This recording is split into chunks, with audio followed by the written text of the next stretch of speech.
Entonces le decía, la clase que viene vamos a hacer una clase práctica de lectura de 2 textos y vamos a ver ciertas herramientas para contrastar esos textos o pensar los contrastes que podemos hacer en esos textos.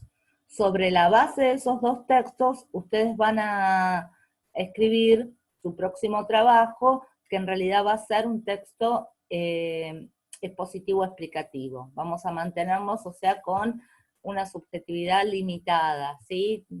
La idea va a ser exponer esos planteos, básicamente esa.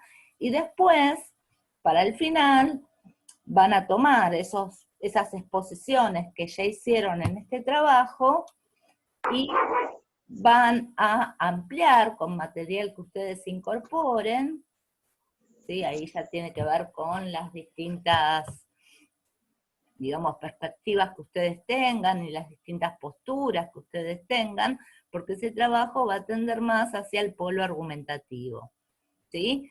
Pero el que vamos a hacer el 28, ¿sí? El que doy la consigna el 28 les va a servir sobre la base para esa argumentación, ¿sí?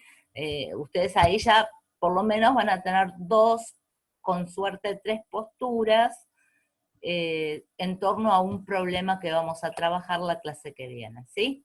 ¿Está? ¿Alguna duda? Eso es lo que vamos a hacer la clase que viene. ¿Alguna duda? ¿No? Bueno, dudas de... otra cuestión importante, anticipo la tarea de hoy porque si no después me voy a olvidar. Teóricamente en el campus, yo ahora cuando termine esta clase lo voy a chequear, se ha habilitado una opción, vieron que el informe económico es un recurso donde colocamos el trabajo del informe económico, es un recurso que se llama taller en el campus, ¿sí? Y que va teniendo distintas fases. Yo sé que alguno me preguntó y yo no respondí no di una respuesta a esa pregunta porque no estaba muy segura, pero alguno me había preguntado de que le aparecía de nuevo como fecha de entrega el informe económico, que qué hacían. Bueno, en realidad yo habilité un poquitito más, abrí la fecha un poco más, porque un grupo se había quedado retrasado para que pueda ingresar su trabajo, porque no lo podían ingresar. Entonces yo creo, lo voy a chequear cuando termine esta clase, pero yo creo que a partir de hoy, ¿sí? Se abre una nueva fase, que es la de evaluación, ¿sí? en la que ustedes pueden hacer comentarios al trabajo de los compañeros. Entonces, bueno, vamos a probar cómo sale eso, pero la única tarea que voy a dar para esta semana va a ser que le hagas algún comentario a los trabajos de los demás equipos. Siempre, chicos, esos comentarios que sean con el mayor de los respetos. De más está decirlo, ¿no? La idea es contribuir y no criticar al otro no sanamente, digamos, ¿sí?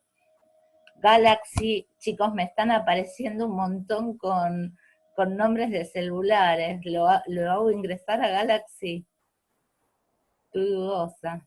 Bueno, lo voy a hacer ingresar porque eso lo voy a poner después. Hola Galaxy, ¿quién sos?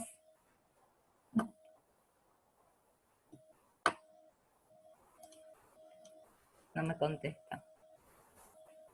A ver.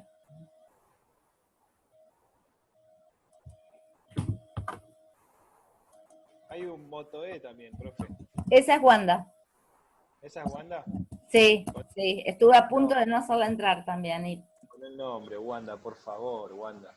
Pero no sé por qué siempre aparezco con Wanda. Primero aparecía con el nombre de mi hermano, Fabián. Sí. Que me acuerdo que cuando hablé la primera clase de sociología, como que el profesor se quedó, me dice, pero ¿vos quién sos? Porque aparecía con el nombre de Fabián y estaba hablando yo, ¿viste? Por ahí Galaxy ni sabe que tiene el nombre de Galaxy. Galaxy le mandó un privado. Sí, le mandé un privado, a ver si me contesta. Bueno, vamos a estar atentos a ver si es un compañero que está un poco dormido o si es alguien, ¿sí? Esperen que sigo admitiendo. No me contesta Galaxy. Qué cuestión, ¿no? Me parece que estoy entrando en un estado de paranoia total. Pero bueno. Habría que avisar que cuando se comparte el link que directamente pongan los nombres y listo, así se queda tranquila, profe. Sí, no me avivé de hacer eso.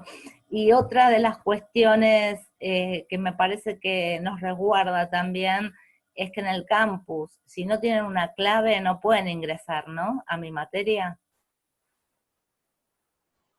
No, Claro, no, si no son usuarios no pueden Bueno, ingresar. entonces quedémonos tranquilos, porque el que tiene esta dirección es el que, ¿no? El que Sí, profe, accedió al sí, no, campus. está perfecto. Pero yo recién le pasé a Wanda el link. Y así hay muchos, perdón la palabra, boludos que le pasan. ¿Cómo? Hay muchos que le pasan el link a un amigo para decir, metete acá y empecé a hinchar las pelotas. Porque pasa con Ah, algunos pibes. Como bueno, habrá pasado en el WhatsApp. ah, bueno, Pero ya fue, pero profe, seguimos en el baile, vamos a seguir bailando. mientras esté en ese nivel de interrupción, es manejable. Yo tengo miedo que entre en el nivel del delito, digamos, en el nivel de la broma, qué Claro, claro. tontería, pero en el nivel del delito me preocupa un poquitito más, ¿sí? Claro, claro.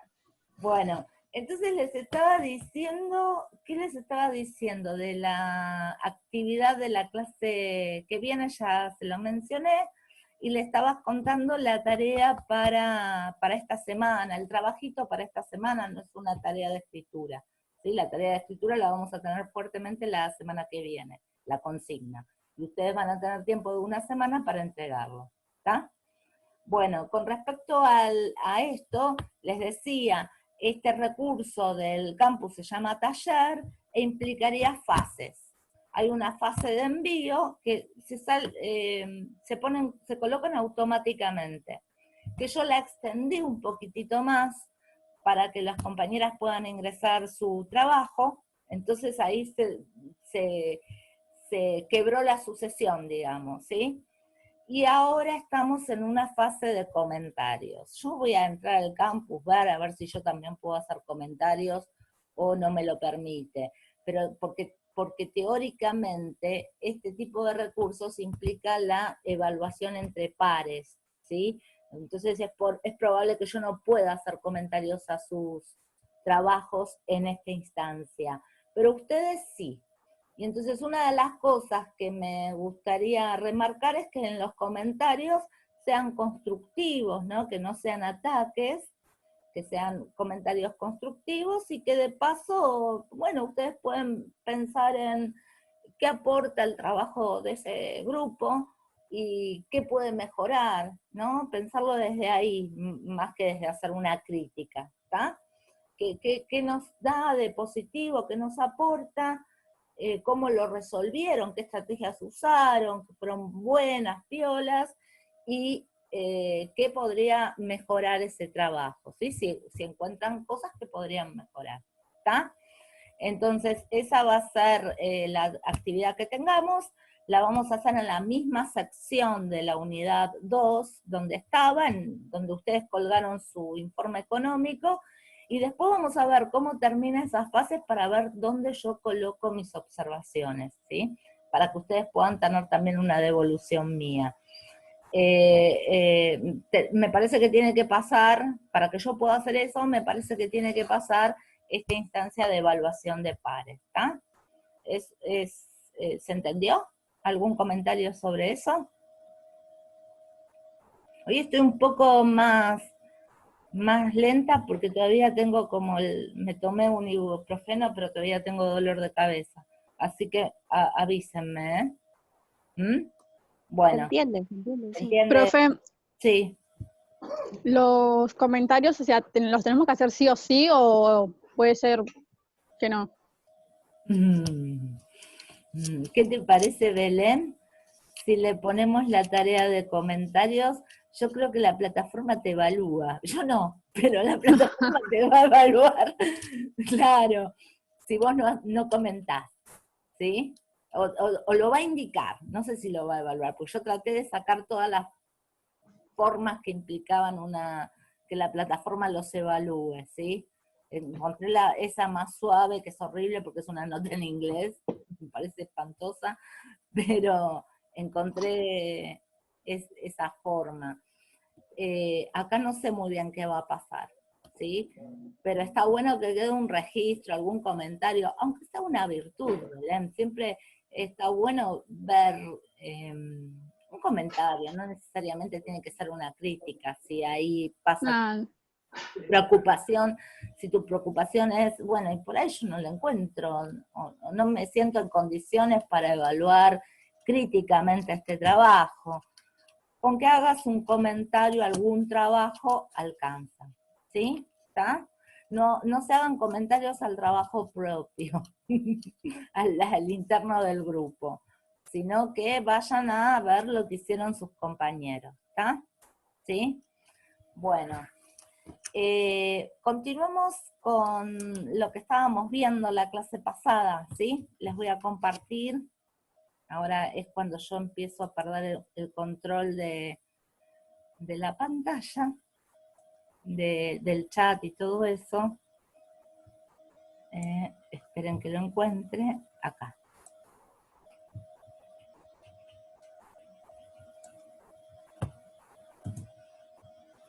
Acá está. Vamos a hacer un repaso de lo que vimos la clase pasada, así de paso, si se generan dudas o algo, se despejan acá, ¿sí? La clase pasada nosotros abordamos específicamente un aspecto de los textos expositivos explicativos que no habíamos visto antes, que solamente lo mencionamos, ¿sí? Entonces, cuando hablábamos de que los géneros se caracterizan por temáticas, composiciones y estilo, por ahí trabajamos mucho la noción de tema, trabajamos mucho la cuestión estilística, que siempre la vamos a seguir trabajando, pero dejamos un poco a oscuras el tema de la composición u estructura, ¿tá? Entonces, esto lo retomé en esta unidad, que está específicamente, este momento del taller está específicamente pensado para que ustedes escriban, ¿sí? Escriban, como actividades de escritura, un texto expositivo explicativo un poco más complejo que el del diagnóstico, porque implicaría la confrontación de fuentes, ¿sí? Entonces es como darle un marco. Bueno, estos textos, este tipo de textos suelen explicar o fenómenos o conceptos. ¿Qué estructura utilizan para explicar fenómenos o conceptos? Bueno, la estructura que utilizan, nosotros veíamos que antes que aparezca el problema, ¿sí?, que se quiere explicar, ¿no? Lo que se quiere explicar aparece a nivel de cierta dificultad, de cierta problemática, ¿sí? La estrategia que tienen estos textos es presentarte a la explicación como digna de ser explicada. Entonces, si es digna de ser explicada es porque es problemática. Hay un problema acá como que puede ser confuso, que puede traer discusiones, como hacía el texto que tomamos como ejemplo, que hablaba sobre la deuda ilegítima, ¿sí? Entonces es como una estrategia para despertar el interés del lector, ¿sí? Hacerle atractivo eso que se va a explicar, ¿no? Entonces se lo presenta como un problema. Entonces esa problemática que se va a abordar, ese problema, esa discusión que se va a abordar, generalmente tiene un marco o presentación. Nosotros lo vimos también en el trabajo de Weber, ¿no? En este de qué es la deuda ilegítima, que era una presentación mínima de la problemática, ¿no? Desde que estaba en disputa, de cuándo se empezó a usar, cuándo no. Es como un marco al problema, o una presentación temática del problema que está que se está trabajando. Entonces, esto está bien, esto puede ocurrir, pero lo que habitualmente ocurre en nuestras áreas, en las ciencias sociales, es que este marco esté compuesto, ¿sí?, que sea teórico, que esté compuesto por postulados teóricos. Entonces es muy común que cuando, qué sé yo, una noción aparece como conflictiva, porque hay distintas bibliografías que plantean distintas entradas a ese término y que a veces son contrapuestas, es muy común que el enunciador expositivo diga, explicite, desde qué marco teórico lo va a abordar, ¿sí? O desde qué disciplina lo aborda. Puede ser que el concepto implique interdisciplina, ¿no? Por ejemplo, nuestro problema, ¿no?, el de la deuda, puede convocar a voces que no sean específicamente de la economía, ¿sí? Puede convocar a otras disciplinas, ¿no? Ustedes vieron que en este texto se convoca también a la mirada del derecho, ¿no? Fundamentalmente los derechos humanos. También podría ser, qué sé yo, sociólogos convocados para pensar el problema de la deuda en función de la sociedad, la sociología, bueno, economistas, ¿sí? O sea, puede convocar el problema, puede traspasar los límites propios de la disciplina y mucho más en la actualidad, porque las ciencias sociales en la actualidad están basadas bajo un principio que es la interdisciplina. Eso está muy, muy, muy de boga ahora. Entonces es muy común que se encuentren con textos que explican problemas y que se explicite, bueno, yo lo estoy abordando desde acá, ¿sí? Desde esta disciplina o desde este marco teórico, ¿sí?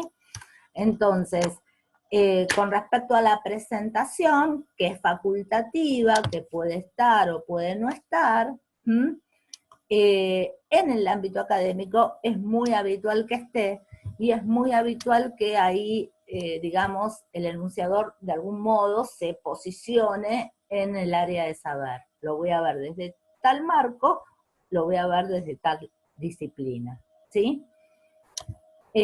O puede tener un abordaje interdisciplinario, y en tal caso no lo aclararía, como es el caso de Weber, que convoca a fuentes de distintas áreas, ¿sí? Bueno, del planteo del problema ya hablamos, es atractivo, presentarlo como problemática, puede estar explícito o implícito, y después nosotros empezamos a ver estas dos partes, la evaluación conclusiva, en donde encontramos una mayor subjetividad de la enunciadora, aparece en esa zona, y la respuesta al problema que habíamos explicado, que la estrategia que ella tenía de encadenar enunciados que no son propios estaba estructurada fundamentalmente a partir del eje temporal. Entonces el eje temporal, fíjense, les permitía a ella, bueno, articular las tres grandes definiciones que está manejando, ¿sí? Y al mismo tiempo habíamos dicho que ese encadenamiento de enunciados, aunque no estaba explícitamente, ¿sí?, dicho, o sea, no está explícitamente dicho, ¿sí?, ese mismo encadenamiento del enunciado llevaba al lector a inferir que el concepto de deuda ilegítima era más válido, era más útil, porque iba abarcando a todas las otras, a todos los otros sentidos que lleva el de deuda odiosa y la primera aparición de deuda ilegítima desde el lado jurídico, ¿está? Entonces hay como una... Esperen un segundo.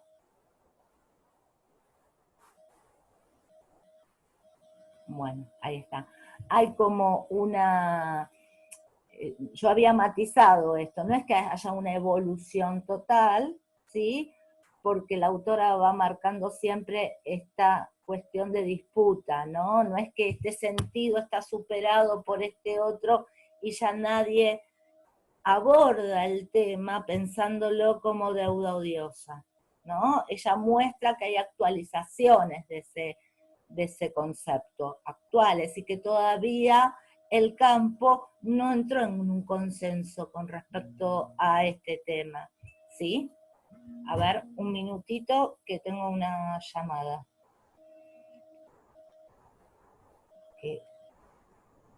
No, apágamelo. ¿Sí?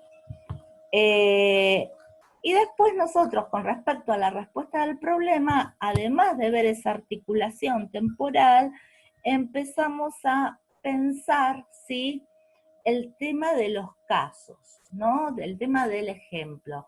Entonces, en realidad lo que estábamos viendo sería el ejemplo como técnica de explicación, que es muy común, ¿sí? Por ejemplo, en la clase, en esta clase que estamos viendo el tema, yo estoy dándoles un marco conceptual de lo que es la exposición y la explicación, y traigo un ejemplo, que es el texto de Weber, para que ustedes puedan ver cómo funciona en un texto, ¿sí? Entonces lo que habíamos visto es que ahí tienen también un uso del ejemplo de forma explicativa. No es que estoy argumentando por el ejemplo, sino que estoy explicando. Entonces, ahí empezamos a pensar en la naturaleza de este tipo de argumento y llegábamos a la conclusión de que el ejemplo lo que une, lo que relaciona, ¿sí?, es una generalidad o una regla, a veces esa generalidad tiene la forma de una regla, ¿sí?, con un caso particular, ¿está? Avanzamos un poquitito más en esa técnica, esperen que llego,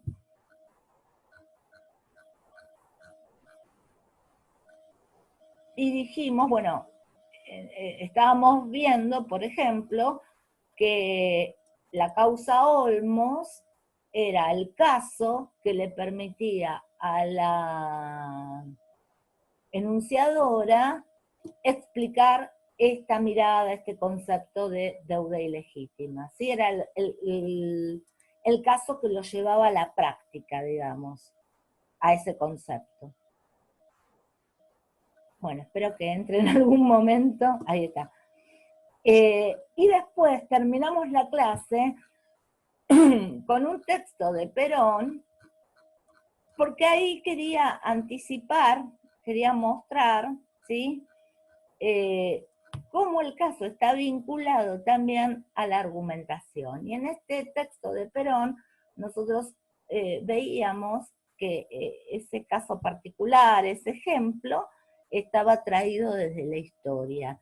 Y eso es muy común también en las argumentaciones, por ejemplo, de nuestro corpus de deuda. Es muy común, ustedes lo habrán visto por las fuentes que habrán seleccionado, que se recurra a la argumentación por el ejemplo histórico, ¿no?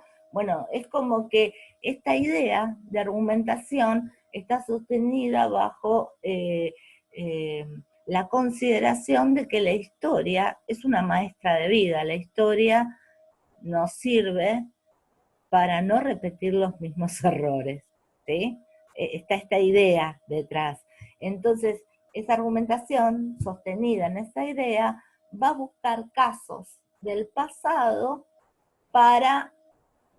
con la finalidad no de explicar el pasado, sino con la finalidad de argumentar en el presente, ¿sí?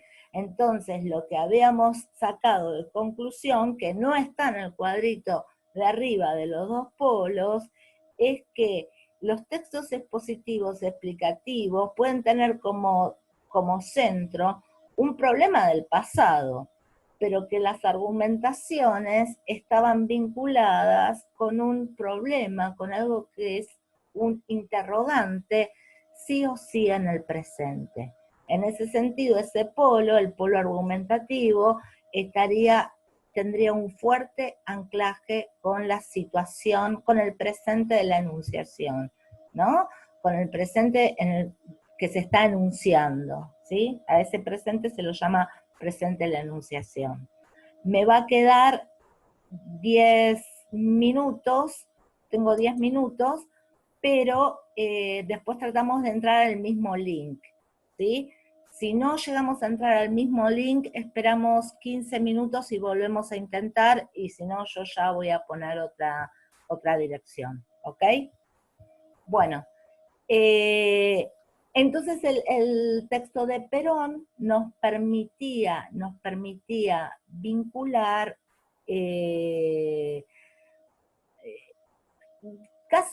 dos casos de distinta naturaleza, ¿sí? El caso 2 estaba muy presente a la situación de enunciación y el caso 1 era un ejemplo histórico, ¿tá? Entonces, uno podía observar que el ejemplo histórico venía a sostener una regla. La regla podría ser cuestionable, ¿no? Entonces acá los compañeros lo que me estaban marcando es que está construida como verdad. No necesariamente es verdad. Tiene un efecto de verdad. No necesariamente es verdad, ¿sí? Entonces, estaba construida por una regla, y el caso 1, que tenía que ver con la historia canónica, la historia oficial de Argentina, venía a consolidar esa regla. Bueno, esta regla está es provisoria. Bueno, toma estos ejemplos históricos que tienen que ver con un saber totalmente consolidado y de... ¿No me escuchás? Chicos, ¿el resto me escucha? Sí, yo te escucho bien. Sí, se escucha. Esperen que Escucha le bien. escucho a Florencia. Sí, yo también escucho bien.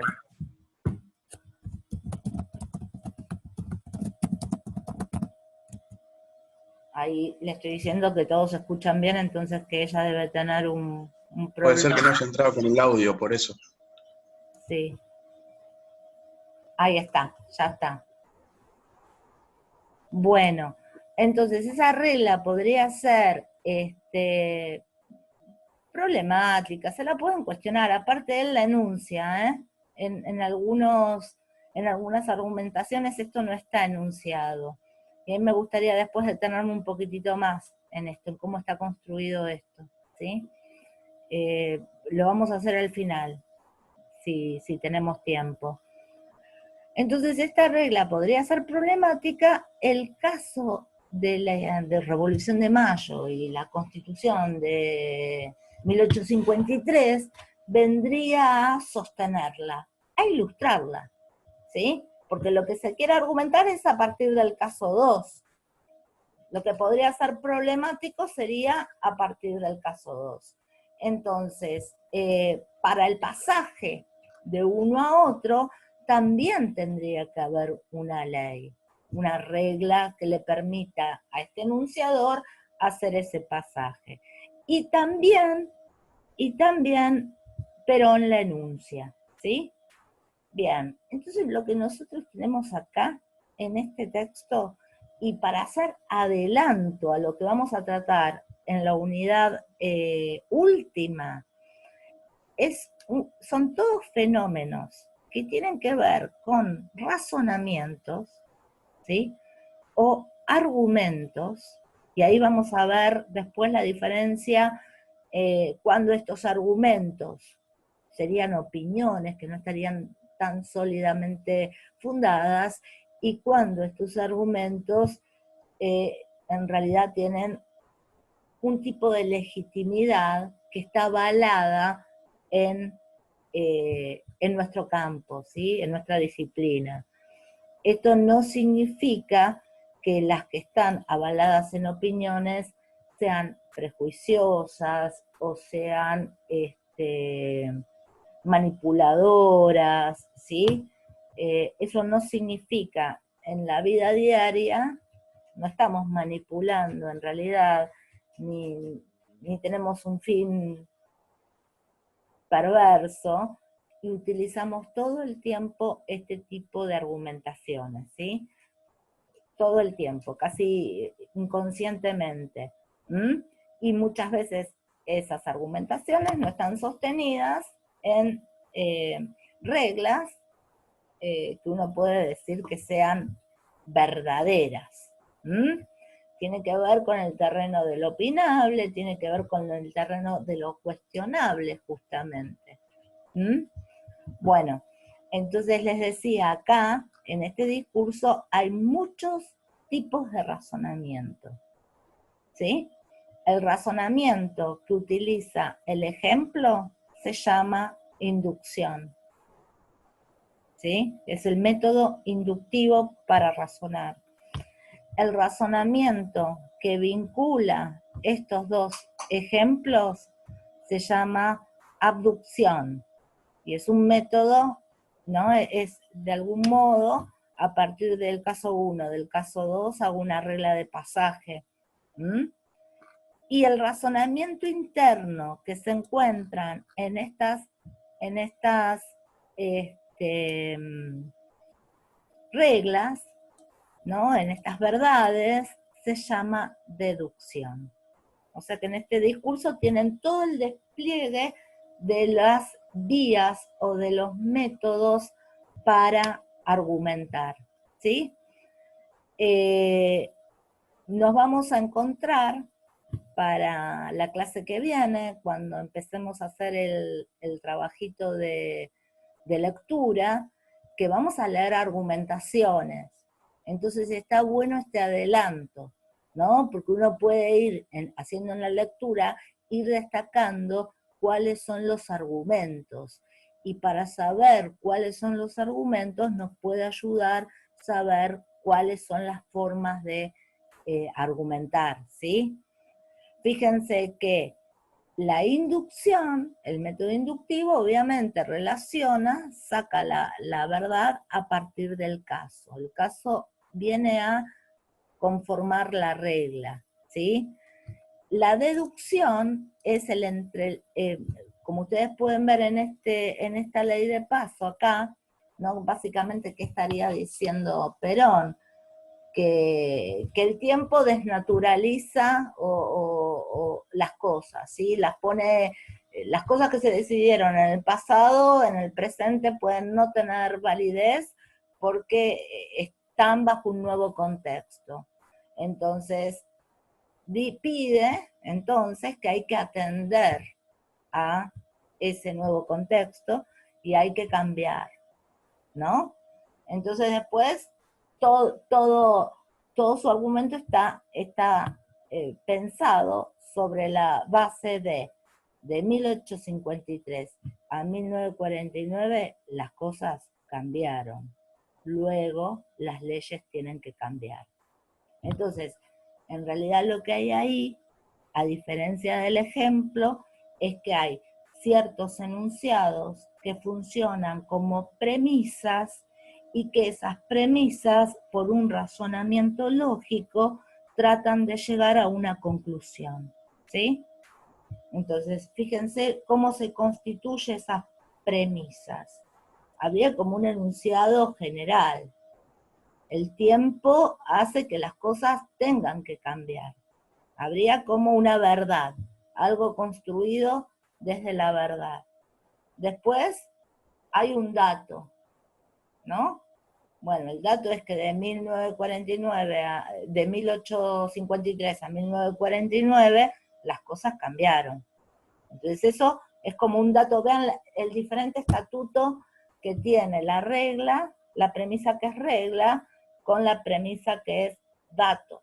La premisa que es dato es como más particular, ¿no? Y la regla es un general, ¿no? Entonces tenemos regla, enunciado, dato, ¿sí? Y luego conclusión.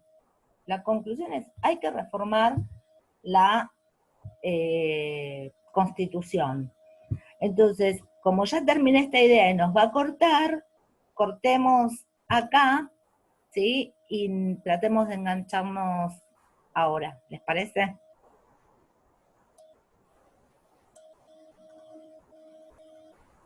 Ya nos corta.